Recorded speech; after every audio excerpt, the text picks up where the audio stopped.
I need to ask this: how, because of the British invasion thing, and you were concentrating on the Philly sound. How and when did your long-running friendship with George Harrison begin?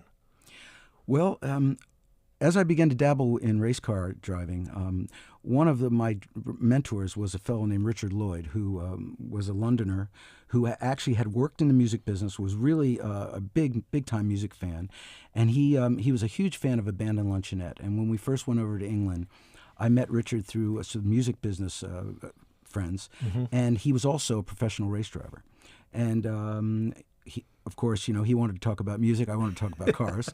And one thing led to the other. And he actually took me to Brands Hatch, and I did my first racing school at Brands Hatch in England.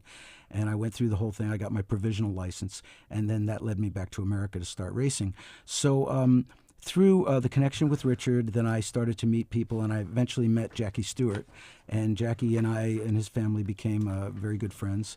And through Jackie, of course, I met George Harrison. And George and I bonded not so much over music, but certainly over Formula One racing. But he showed up on a Hall & Oates record. Well, he was living in L.A. in the 70s, right before the Traveling Wilburys and all that stuff happened. And we went to the Long Beach Grand Prix together. We were hanging out, and he invited me over to his house to watch the Ruddles movie, which was a movie he produced, which was a send-up of the Beatles. Of course. So it was pretty surreal and psychedelic to be sitting in the living room with George Harrison watching a movie that was a send-up of him.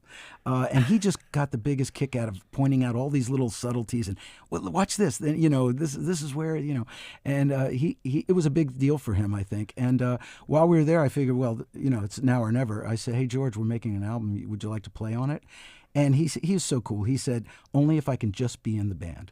And that's all he wanted to do. He didn't want to be singled out. He didn't want to do a solo. He didn't want to have any kind of special treatment. And he showed up and played acoustic guitar for a whole afternoon. That's awesome.